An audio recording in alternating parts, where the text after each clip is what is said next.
Assalamualaikum. Selamat datang di channel Cerita Novika 2. Semoga hari ini teman-teman dalam keadaan sehat walafiat dan senantiasa diberikan kebahagiaan sepanjang hari. Hari sudah mulai gelap ketika bis pariwisata itu meninggalkan kota Malang. Langit tampak menggantung rendah, seolah-olah sedang menahan hujan yang sebentar lagi akan jatuh. Di dalam bis, suasana masih ramai. Tawa siswa-siswi SMA Nusantara 2 Pekalongan terdengar memenuhi ruangan sempit itu. Sebagian bercanda, sebagian lagi sudah tertidur dengan kepala menempel di jendela. Selama 3 hari, mereka mengikuti study tour yang penuh kegiatan, kunjungan ke museum, pabrik keripik apel, dan wisata sejarah di Batu. Kini, perjalanan pulang seharusnya tinggal menjadi formalitas, berangkat malam dan tiba di sekolah keesokan paginya. Semua berjalan sesuai rencana, sampai sopir mereka menerima kabar bahwa jalan utama lintas Jawa Tengah arah utara longsor total dan ditutup sementara. Lewat jalur alternatif saja. Pak, lewat hutan jati. Saya sering bawa tamu lewat situ kalau jalan utama macet, ujar seorang warga yang mereka tanyai di pom bensin terakhir sebelum gelap. Sopir, Pak Gan, awalnya ragu. Ia bukan orang baru dalam urusan jalanan. Namun jalur hutan di malam hari memang tak pernah jadi pilihan utama. Tapi karena sudah malam, dan tidak ingin berlama-lama menunggu jalan dibuka, ia akhirnya setuju. Guru pendamping, Bu Ratna, juga hanya mengangguk tanpa pikir panjang. Ia lebih khawatir siswa-siswa akan terlambat pulang. Mereka sudah terlalu lelah. Bis itu akhirnya berbelok masuk ke jalan sempit beraspal kasar, diapit deretan pohon jati yang menjulang tinggi, membentuk lorong gelap alami. Tidak ada lampu jalan, hanya cahaya dari sorotan lampu depan bis yang menerobos keheningan. Serasa masuk ke dunia lain, bisik Dika, siswa kelas 11, sambil menatap keluar jendela. Temannya, Arga, menertawakannya. Jangan lebay, ini cuma hutan, cuma gelap aja. Namun Dika tidak tertawa. Ada perasaan ganjil yang menjalari tengkuknya sejak bis memasuki jalan itu. Bukan karena gelap atau suara jangkrik yang terdengar terlalu keras, tapi ada sesuatu yang membuat bulu kuduknya berdiri, seperti diperhatikan oleh mata yang tidak terlihat. Pak Gan, ini jalan beneran, kan? Tanya Bu Ratna dari kursi depan. Pak Gan hanya mengangguk. Iya, Bu. Ini jalur alternatif yang biasa dipakai warga lokal. Agak sepi, tapi harusnya bisa tembus ke jalur Pantura lewat Batang. Bis terus melaju perlahan. Angin malam mulai membawa embun dingin yang menembus celah jendela. Kabut tipis mulai turun, menambah nuansa aneh pada perjalanan mereka. Anak-anak mulai diam satu persatu. Beberapa yang tadinya ngobrol kini sibuk dengan ponsel, tapi sinyal mulai hilang. Gak ada sinyal, keluh Gita, siswi yang duduk dekat tengah. Tenang, paling nanti ada lagi begitu keluar hutan, sahut temannya. Namun hutan itu seperti tak berujung. Sudah lebih dari 1 jam mereka melaju, tapi pemandangannya tetap sama. Pohon jati, dan pohon jati lagi. Tak ada rumah, tak ada kendaraan lain, tak ada penanda jalan. Pak Gan mulai merasa tak nyaman. Ia hafal jalur ini hanya sekilas, dari sekali 2 kali lewat.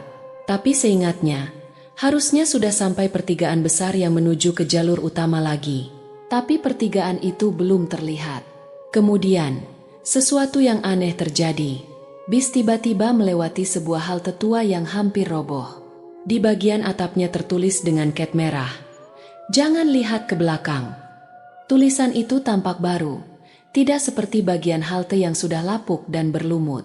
Beberapa siswa tertawa, mengira itu prank atau karya seni horor anak-anak sekitar. Tapi Dika menatapnya dengan alis berkerut. Ia merasa tidak nyaman. Pesan itu terlalu spesifik.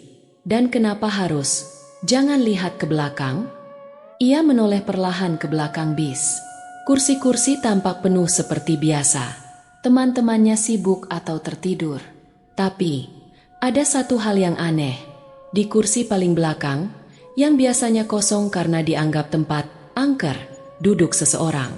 Sosok itu mengenakan kerudung panjang hitam.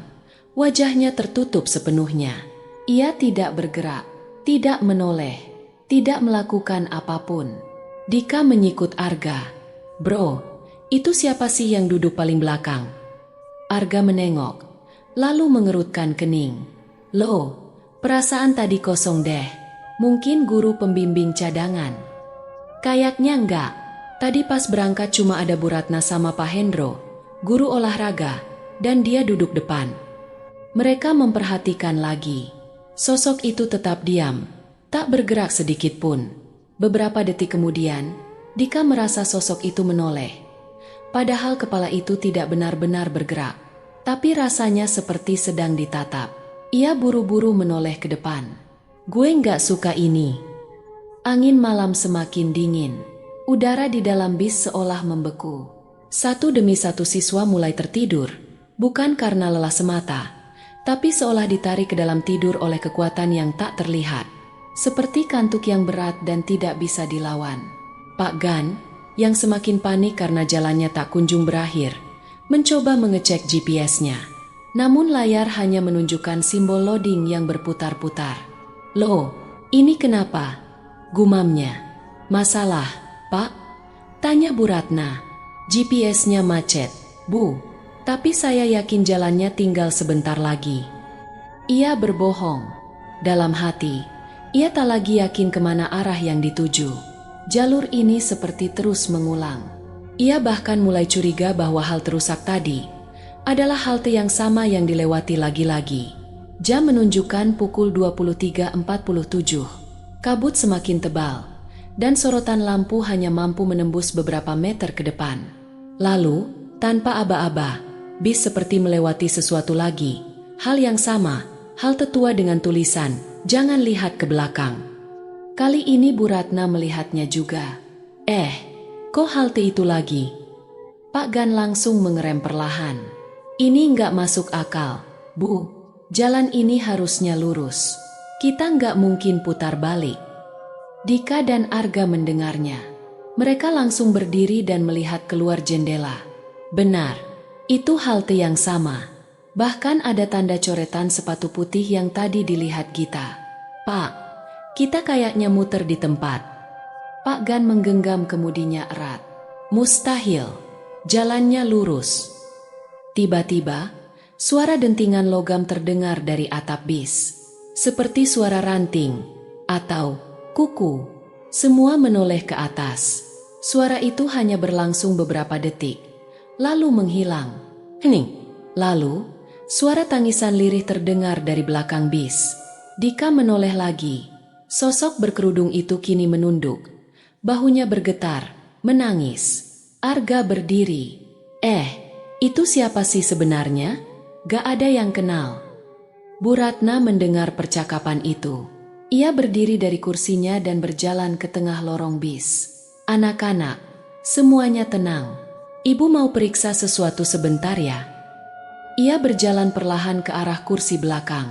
Semua mata tertuju padanya. Tangisan itu masih terdengar, tapi kini lebih pelan dan serak, seperti berasal dari tenggorokan kering yang sudah lama tidak digunakan. Ketika Bu Ratna sampai di kursi belakang, kursi itu kosong. Loh? Ia melompat kecil. "Barusan ada orang di situ, Bu," seru Dika.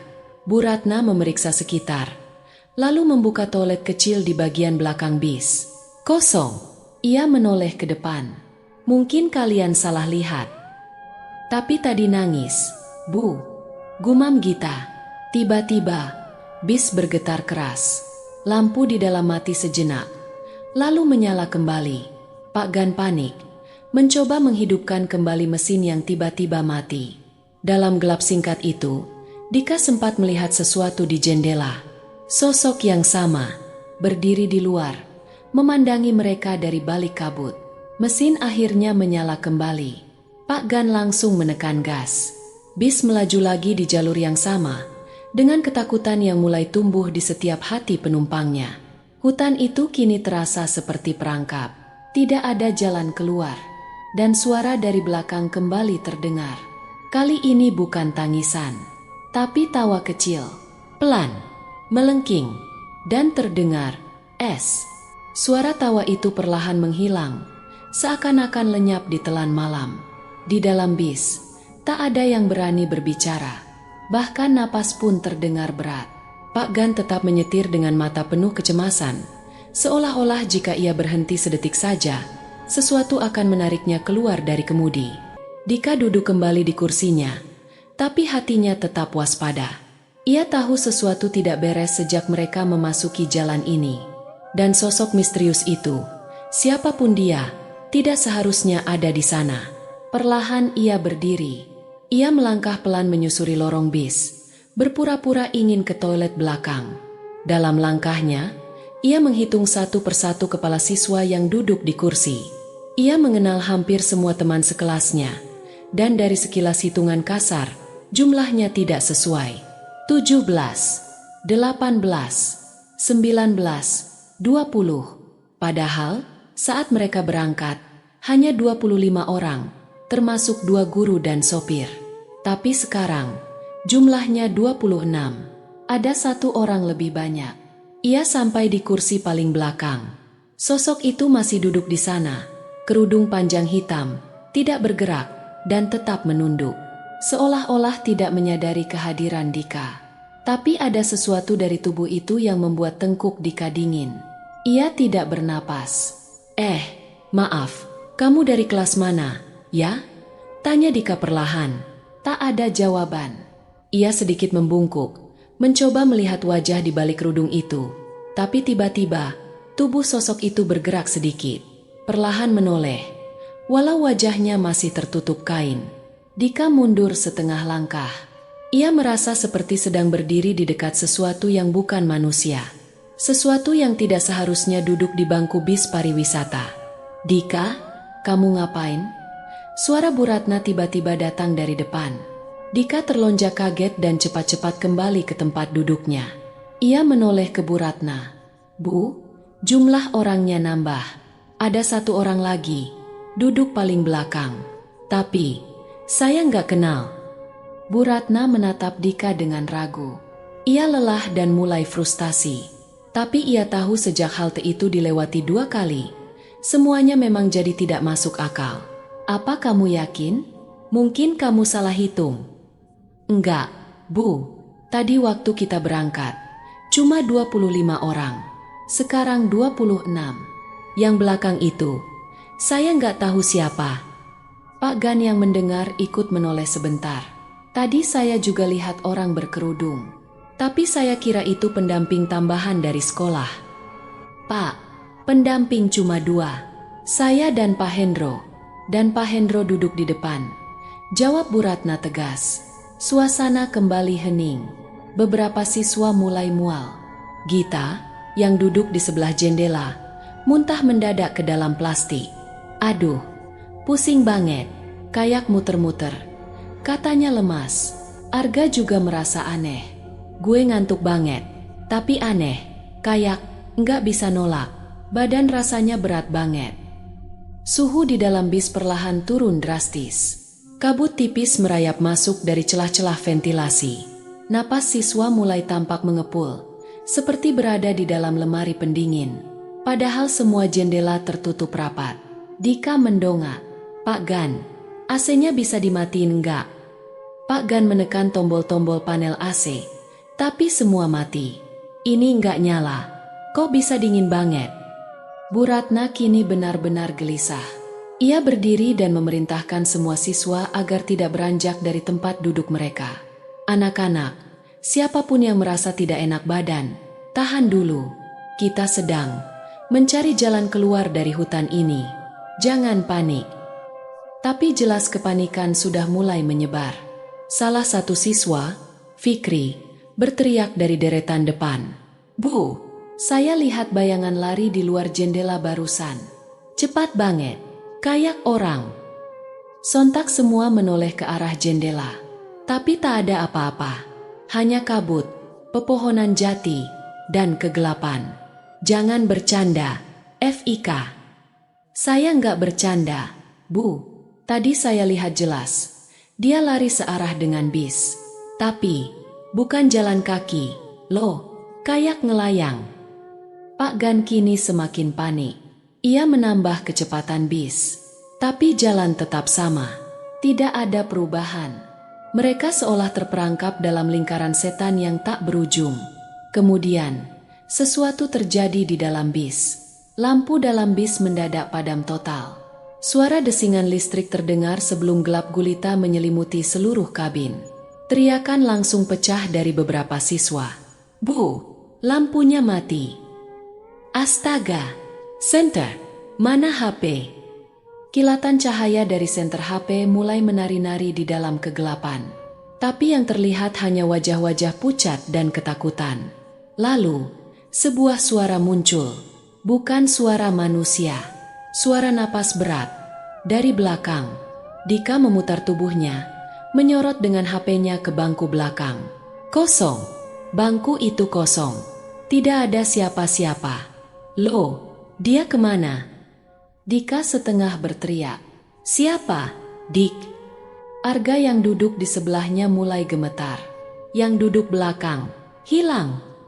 Bu Ratna menyorotkan senter ke arah toilet dan membuka pintunya perlahan. Gelap, tak ada siapapun. Ia memeriksa bangku satu persatu. Tapi penumpang berkerudung itu lenyap, tanpa jejak. Tiba-tiba, suara ketukan datang dari atap bis. 3 kali. Keras, "Deuge, deuge, deuge." Lalu berhenti. Semua terdiam, tak tahu harus melakukan apa. Kemudian, tanpa peringatan, lampu bis menyala kembali. Tapi hanya separuh. Lampu bagian depan hidup, sementara lampu bagian belakang tetap mati. Di ujung bayangan gelap itu, sesosok tubuh berdiri. Ia muncul kembali. Sosok itu kini berdiri di lorong, di antara deretan kursi belakang. Kerudung hitamnya menjuntai sampai lantai. Tapi kali ini ia mengangkat wajahnya. Sebagian siswa langsung berteriak histeris. Wajahnya bukan wajah manusia. Kulitnya putih pucat seperti kain kafan. Matanya kosong, tidak ada bola mata. Mulutnya ternganga besar, seperti terbakar atau robek dari pipi ke pipi. Bu Ratna langsung menarik senter dan menyorot ke arahnya. Tapi seketika, sosok itu menghilang dalam sekejap, seperti kabut yang tersapu angin. Dika terduduk. "Bu, kita harus keluar dari sini. Apapun itu, dia bukan penumpang kita. Kita harus berhenti." Pak Gan, yang tampak pucat dan keringat dingin mengucur di pelipisnya, mengangguk pelan. "Tapi kalau kita berhenti, lalu gimana?" Suasana bis benar-benar hening. Lalu, suara dari speaker dalam bis mendadak menyala sendiri. "Selamat datang kembali." Suara perempuan, dingin, tanpa emosi. "Perjalanan kalian belum selesai. Jangan lihat ke belakang." Kemudian mati. Seketika, kabut tebal menyelimuti seluruh jalan. Bis tampak seperti melayang di antara awan kelabu, tanpa arah, tanpa tujuan. Jalan di depan tidak lagi jelas. Beberapa siswa mulai menangis. Gita kini berpegangan erat pada tasnya. Komat kamit membaca doa. Arga tidak berhenti menatap ke belakang dengan wajah pucat. Pak Gan akhirnya menghentikan bis perlahan di tepi jalan. Kita berhenti dulu, Bu. Saya nggak sanggup lagi." Bu Ratna berdiri dengan tegas, meski tubuhnya gemetar. "Semua tetap di dalam bis. Jangan ada yang keluar. Apapun yang terjadi, jangan lihat ke belakang." Dika perlahan membuka jendela bis yang paling belakang. Ia mengintip keluar. Gelap, kabut, dan barisan nisan. Ia membeku. "Bu, ini kayak kuburan. Kita berhenti di tengah kuburan." Sebelum ada yang bisa merespons, seluruh lampu bis mati kembali. Tapi kali ini, tidak ada senter yang bisa menyalakan gelap. Dan dari belakang bis, suara langkah kaki mulai terdengar. Pelan, satu persatu, maju ke depan. Tok, tok, tok, mereka datang. Jam di dashboard bis menunjukkan pukul 3 dini hari. Tapi perasaan semua orang di dalam kendaraan itu mengatakan mereka sudah menempuh perjalanan jauh lebih lama dari itu. Mungkin 5 jam. Atau mungkin waktu tak lagi berjalan seperti seharusnya. GPS masih mematung di satu titik yang sama sejak lebih dari 1 jam lalu. Jalan yang mereka lalui tetap itu-itu saja. Deretan pohon jati yang seperti menutup langit, kabut yang kian tebal, dan, untuk ketiga kalinya, hal terusak yang tertulis grafiti mengerikan. Jangan lihat ke belakang. Bu Ratna menatap tulisan itu dari jendela. Matanya sayu. Wajahnya penuh kegelisahan yang disembunyikan dengan susah payah. Ini gila, gumam Pak Gan. Suaranya hampir tak terdengar. Dika dan beberapa siswa lain kini tak lagi duduk nyaman. Sebagian duduk bersila di lantai lorong bis. Sebagian lain menempel di jendela, mencoba mengintip apa saja yang bisa mereka lihat. Tak ada sinyal, tak ada suara dari luar. Bahkan jangkrik pun tidak bersuara. "Pak, kita harus cari bantuan," ucap Bu Ratna. Suaranya mulai bergetar. Pak Gan menatapnya sebentar, lalu mengangguk lemah. "Saya turun sebentar. Lihat dulu keadaan ban dan jalan. Mungkin ada yang salah. Mungkin kita cuma tersesat." "Jangan terlalu jauh, Pak," pesan Bu Ratna. Pak Gan menghela napas berat, lalu membuka pintu bis perlahan. Udara luar langsung menyerbu masuk. Dingin, lembab, dan berbau tanah basah. Ia melangkah menuruni tangga bis. Suara sepatunya bergema pelan, tapi anehnya seperti terhisap kabut. Ia menyalakan senter dan menyorot ke arah ban dan jalan. Kabut di luar begitu tebal hingga hanya beberapa meter ke depan yang terlihat. Tapi yang lebih aneh, tidak ada bekas ban. Seolah-olah bis itu tidak pernah melaju di jalan ini. Tidak ada jejak sama sekali di jalan tanah. Pak Gan melangkah sedikit ke depan, mencoba mencari patokan. Lalu terdengar suara samar. Suara perempuan, pelan, menyanyi. Lagu Jawa kuno, tembang lirih yang membuat bulu kuduknya berdiri. Ia menoleh. Tak ada siapa-siapa. Dan seketika itu juga, lampu bis kembali berkedip dari dalam. "Pak Gan." Suara Bu Ratna terdengar panik dari dalam. Tak ada jawaban. "Pak Gan." Panggilnya lagi. Masih hening. Beberapa siswa mulai bangkit. Arga berdiri. Wajahnya penuh kecemasan. "Bu, jangan-jangan Pak Gan." Teriakan Bu Ratna memotong kalimatnya. "Jangan turun." Semua diam di dalam. Mereka menunggu dalam kecemasan yang menggantung. Detik demi detik berlalu. Lalu, sesuatu muncul di tangga bis. Dar, setetes. Lalu 2, lalu bercak besar yang mengalir ke anak tangga pertama. Gita langsung menjerit. Fikri mundur dan hampir jatuh. Dika menelan ludah, mencoba tetap tenang. Ia melangkah pelan ke depan dan melihat keluar. "Pak Gan," bisiknya. Tak ada jawaban. Hanya kabut putih yang kini menebal, seperti dinding. Dan dari balik kabut itu, terdengar lagi suara langkah. Tapi kali ini berat. Seret, seperti sesuatu yang diseret di tanah. Pintu bis tiba-tiba tertutup sendiri. Brak, semua siswa melompat ketakutan. "Bu, dia kemana?" Arga bersuara pelan. Bu Ratna mendekati dashboard dan mencoba menyalakan mesin lagi. Ajaibnya, mesin hidup. Tapi suara mesin itu kini terdengar seperti meraung, berat dan tercekik. Dika berdiri di samping sopir. Ia melihat darah itu masih mengalir, dan kini mengotori bagian bawah pintu. "Kita harus pergi sekarang, Bu. Kalau enggak, kita juga bisa hilang." Bu Ratna tak berpikir 2 kali. Ia segera menarik tuas transmisi dan bis kembali melaju perlahan. Tapi jalanan itu tetap sama. Halte itu muncul lagi, dan lagi, 4 kali, 5 kali. Dari tempat duduknya, Arga berkata, "Kita seperti terjebak di dalam lingkaran." Fikri yang duduk dekat jendela kini pucat pasi. "Bu, kalian gak lihat? Di halte itu barusan ada seseorang berdiri." Mereka menoleh serentak, tapi sudah terlambat. Halte itu telah dilewati. Tapi Gita juga melihatnya. Warna bajunya hitam, kerudung panjang. Dia ngadep ke kita. Bukan cuma satu.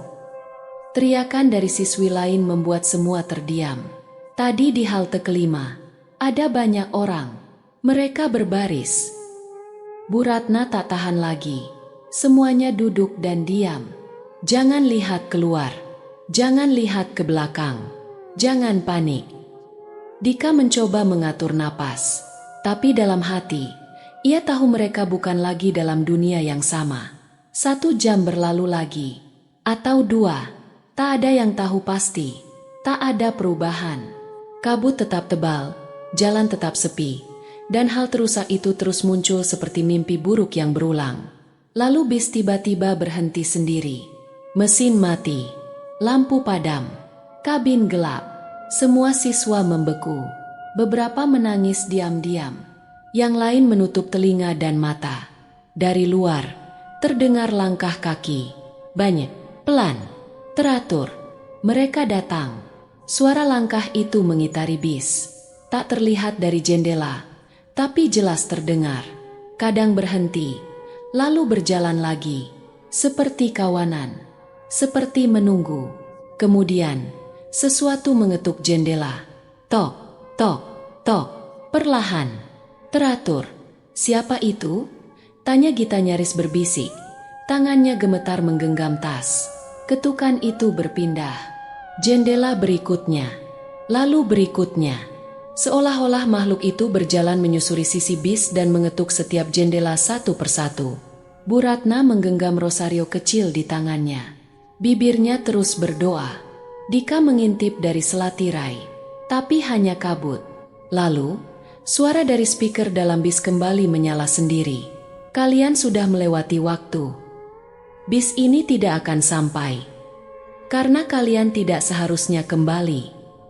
Kemudian mati.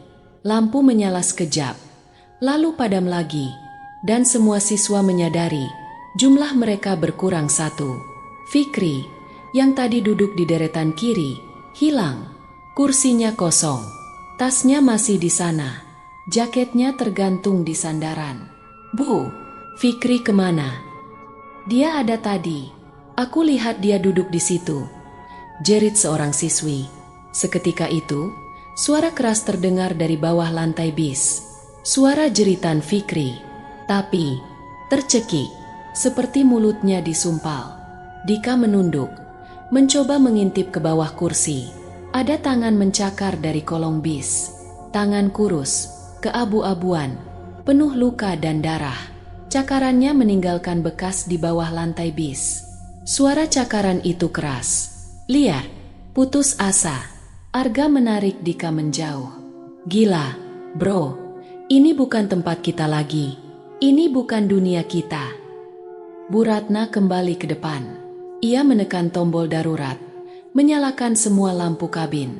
Hanya beberapa yang hidup, tapi cukup untuk melihat bahwa di setiap lorong bis, kursi demi kursi mulai ditempati oleh orang-orang baru. Wajah mereka pucat, seragamnya koyak, dan mata mereka hitam tak berujung. Duduk diam, menatap lurus. Mereka adalah penumpang yang tidak ikut saat berangkat. Dan mereka makin banyak. Dika menatap sekeliling dengan napas terengah. Ia tahu, mereka harus keluar. Bu, kita harus keluar dari bis ini. Sekarang. Bu Ratna menggeleng. Kita nggak tahu di luar itu apa. Kita nggak bisa sembarangan keluar. Kalau kita tetap di sini, satu-satu dari kita akan hilang.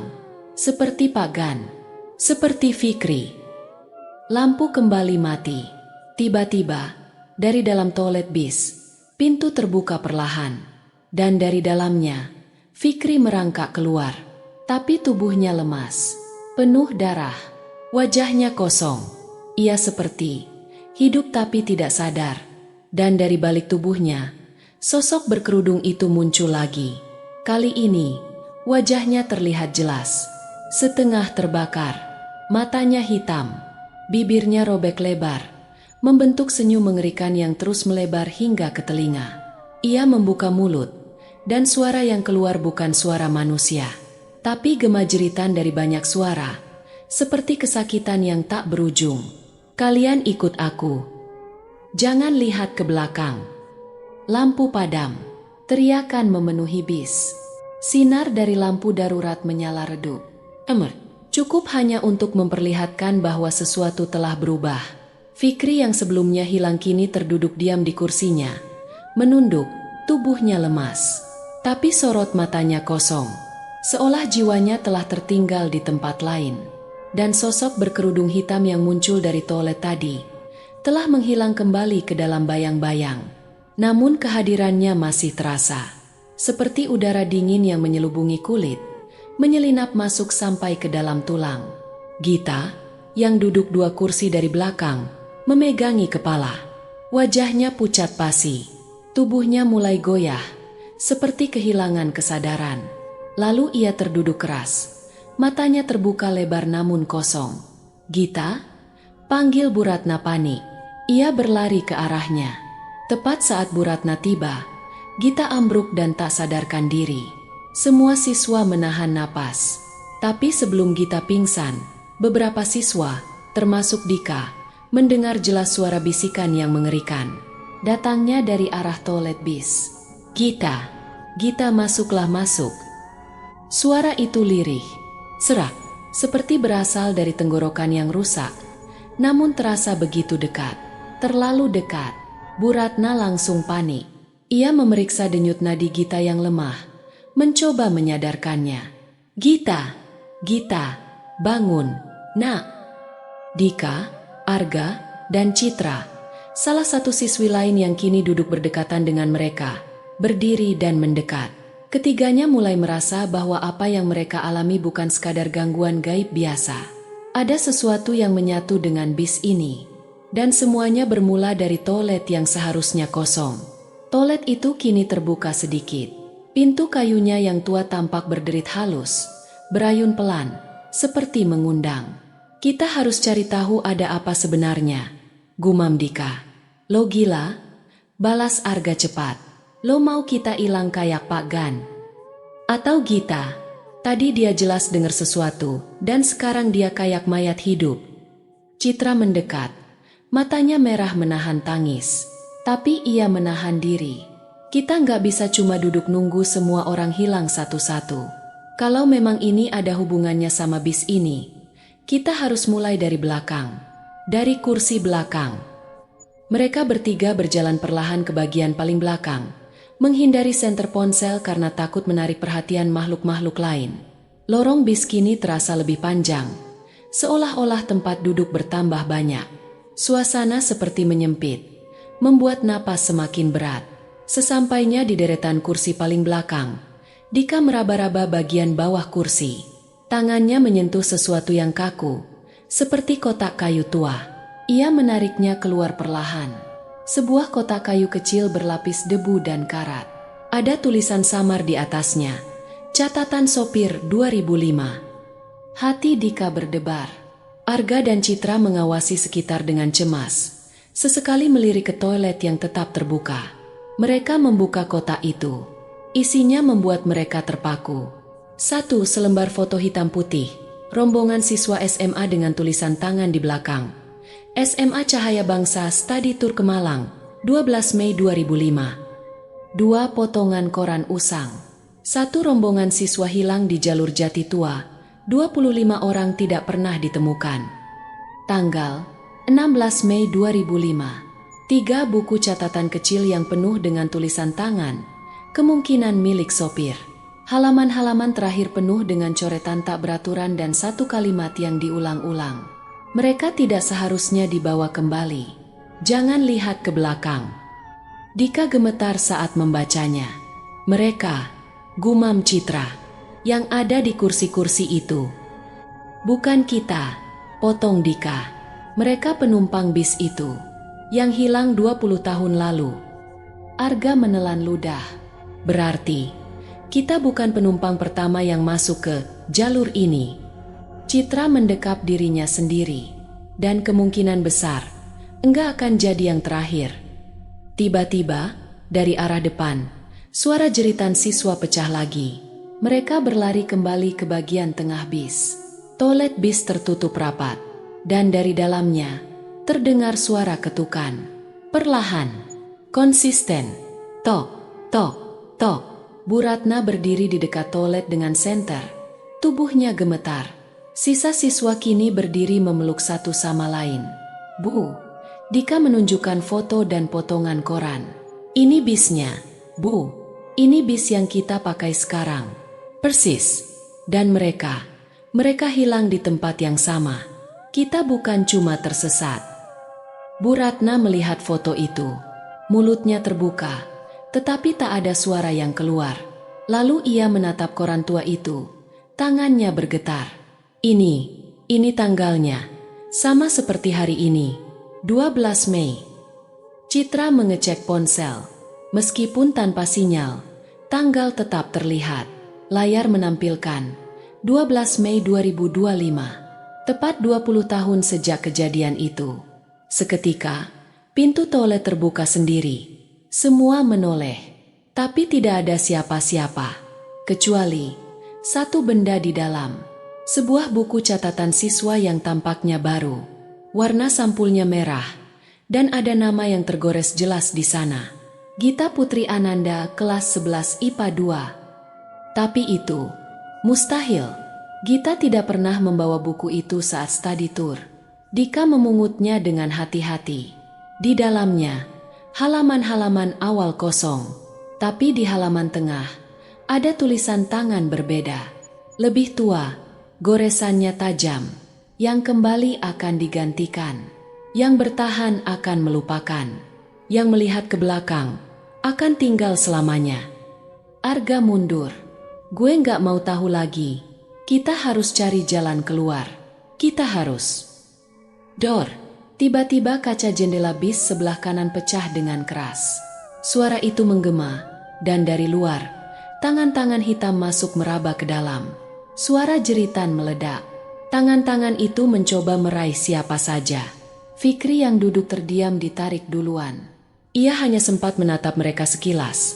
Datar, kosong, tanpa jiwa. Sebelum tubuhnya diseret keluar ke dalam kabut. Citra menjerit. Arga menariknya mundur. Memukul tangan-tangan itu dengan tas dan apapun yang bisa dijadikan senjata. Bu Ratna mencoba menutup pintu darurat belakang. Tapi sebelum bisa, sebuah sosok menyelinap masuk. Sosok tinggi besar, rambut panjang kotor, tupfus, kerudungnya compang-camping, dan wajahnya tidak punya mata. Hanya rongga hitam kosong.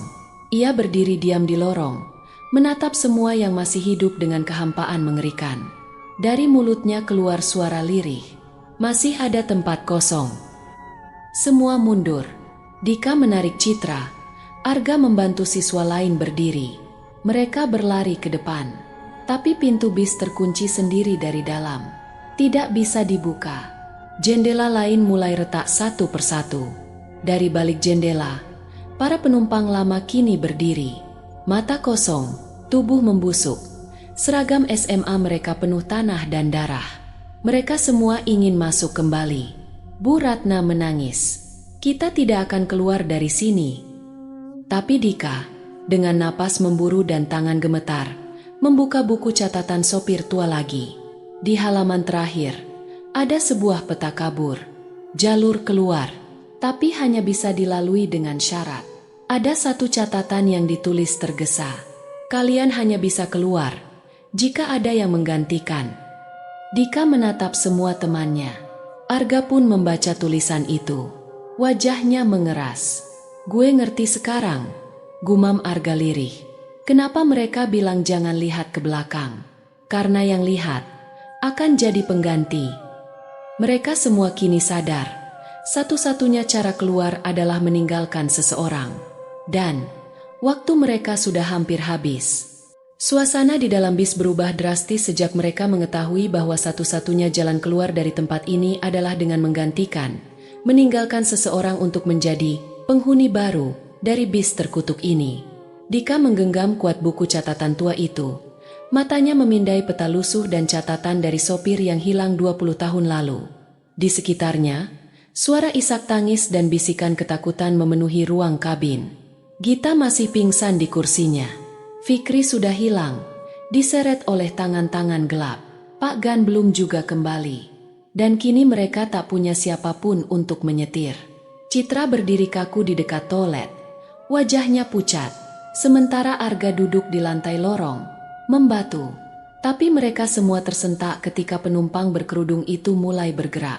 Ia berdiri perlahan, tubuhnya tinggi dan kurus, seperti bayangan yang berubah menjadi nyata.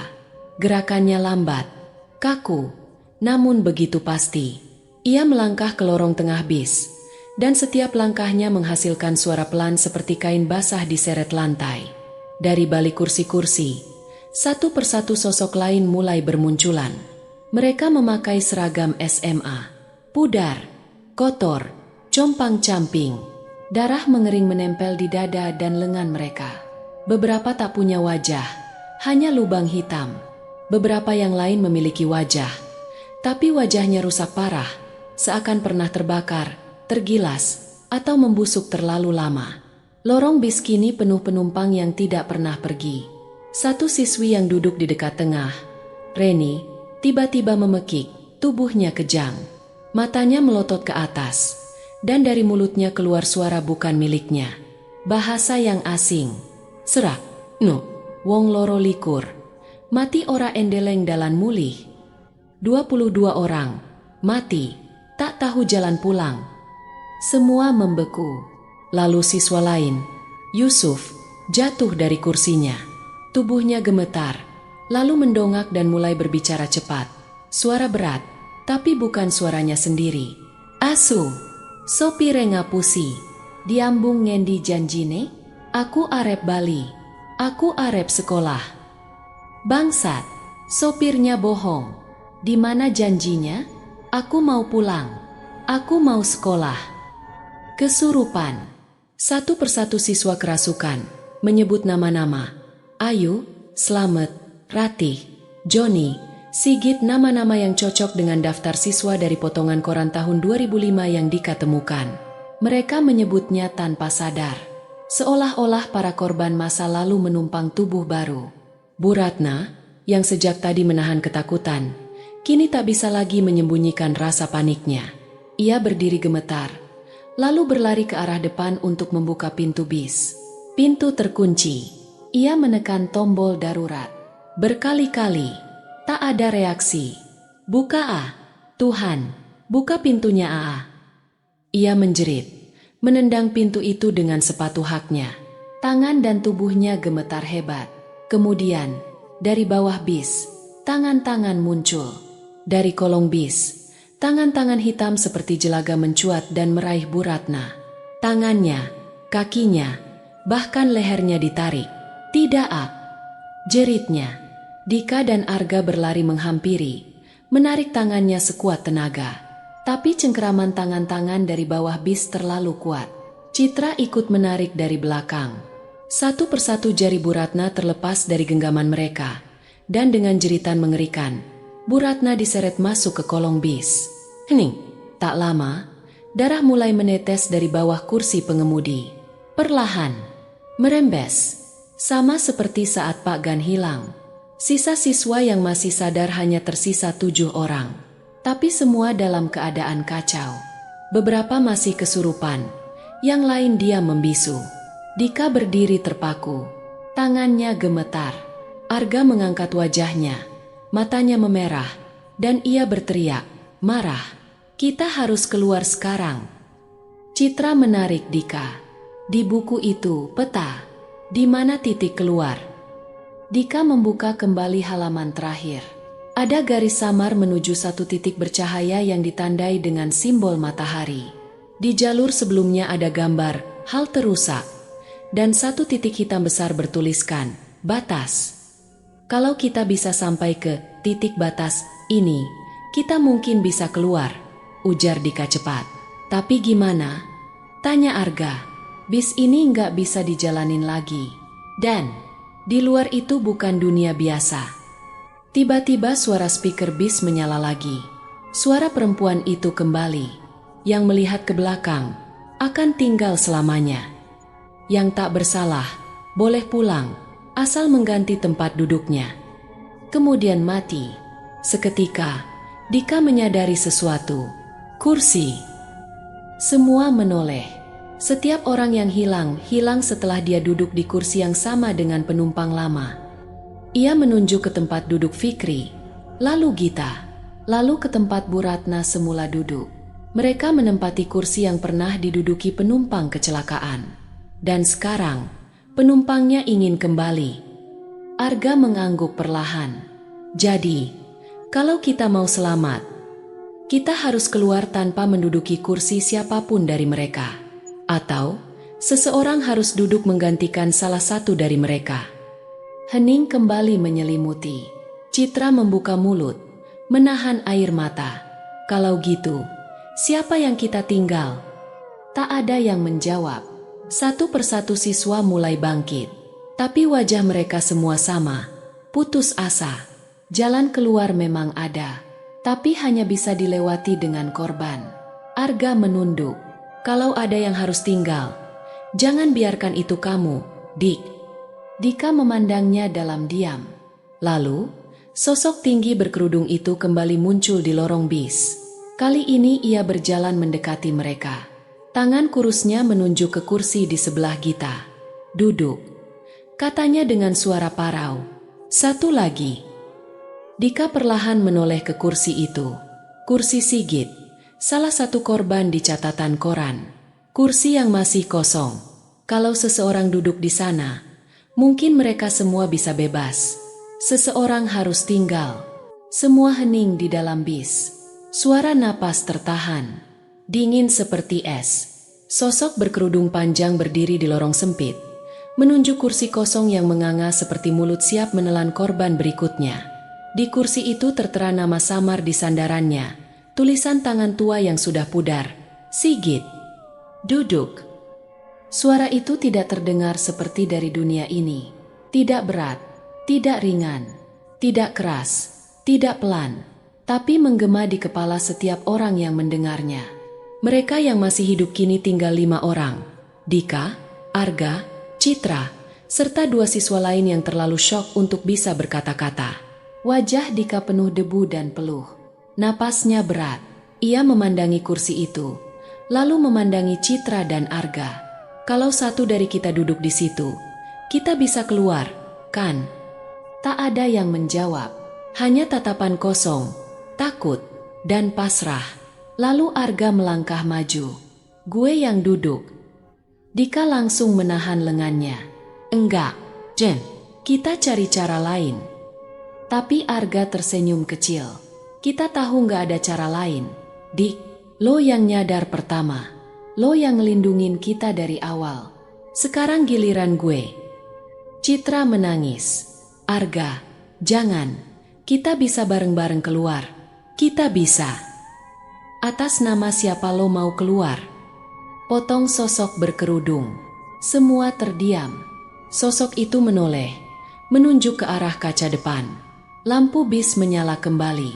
Di kaca, bayangan wajah-wajah penumpang lama muncul samar. Mereka berdiri diam di luar bis. Menatap, menunggu. Dika menatap wajah-wajah itu. Satu di antaranya, wajah Arga, wajahnya sendiri. Dan saat itulah ia sadar, nama-nama di batu nisan bukan hanya dari masa lalu, tapi termasuk masa depan. Nama-nama mereka yang belum tertulis, akan tertulis jika mereka menyerah. Dika menggenggam buku tua itu kuat-kuat, buku catatan sopir. Ia membuka halaman terakhir dan melihat kembali peta keluarnya. Tiba-tiba, di bagian bawah halaman, tinta yang tadinya pudar kini jelas membentuk satu kalimat. Keluar, hanya jika tidak melihat ke belakang. Bukan dengan korban, tapi dengan keberanian. Gak usah ada yang duduk, teriak Dika tiba-tiba. Arga dan Citra menoleh. Gue tahu caranya. Kita keluar bareng, tapi kita harus berani. Kita harus lompat dari bis ini dan jangan pernah lihat ke belakang. Sosok berkerudung mulai bergerak cepat ke arah mereka, tapi bis berguncang hebat. Suara jeritan terdengar dari dinding bis. Batu nisan muncul di luar jendela satu persatu. Dika berteriak, "Sekarang!" Mereka semua berlari ke pintu darurat belakang. Citra memecahkan kaca kecil. Suara alarm tidak berbunyi. Tidak ada suara dunia nyata yang tersisa. Satu persatu mereka melompat keluar dari bis. Dika adalah yang terakhir. Sebelum melompat, ia menoleh ke lorong bis. Sosok berkerudung sudah sangat dekat. Matanya merah membara di balik kain hitamnya. "Tinggalkan satu," raungnya. Tapi Dika menutup mata dan lompat. Mereka terjatuh keras ke tanah yang dingin dan lembab. Dika menggeliat, berusaha bangun, dan membantu Citra berdiri. Begitu membuka mata, mereka semua membeku. Bis tidak bergerak, tidak sedang berjalan, tidak sedang melaju. Bis itu terparkir diam di tengah sebuah kompleks pemakaman tua. Kabut menggantung rendah. Pohon jati di sekeliling tampak seperti penjaga diam. Batu-batu nisan tua menjorok dari tanah, miring dan tertutup lumut. Dan di setiap batu nisan itu, terukir nama-nama siswa. Bukan hanya dari tahun 2005, tapi nama-nama yang mereka kenal. Tri, Gita, Pak Gan, Bu Ratna. Dan di salah satu batu, Dika melihat namanya sendiri. Dika Ramadan, 2007-2025. Ia mundur, menahan napas. Batu nisan itu kosong di dalamnya, belum digali. Seolah menunggu seseorang. Jangan lihat ke belakang," gumamnya, memegang kepala. Arga menahan lengan Dika. "Tapi kita udah keluar, kan? Kita di luar. Kita." Klakson bis mendadak menyala keras. Semua menoleh. Lampu bis menyala terang. Mesin meraung. Kabut tersedot ke dalam lampu-lampu depan. Dan di balik kaca depan, ada seseorang yang duduk di kursi sopir. Sosok berkerudung itu. Namun kali ini, wajahnya tak lagi samar. Itu adalah wajah Arga. Dika tertegun. "Arga," bisiknya. Ia menoleh. Arga yang tadi bersamanya. Tidak ada. Citra pun menghilang. Yang berdiri kini hanya Dika sendiri. Lalu dari balik batu nisan, suara bisikan mulai muncul. Yang melihat akan tinggal selamanya.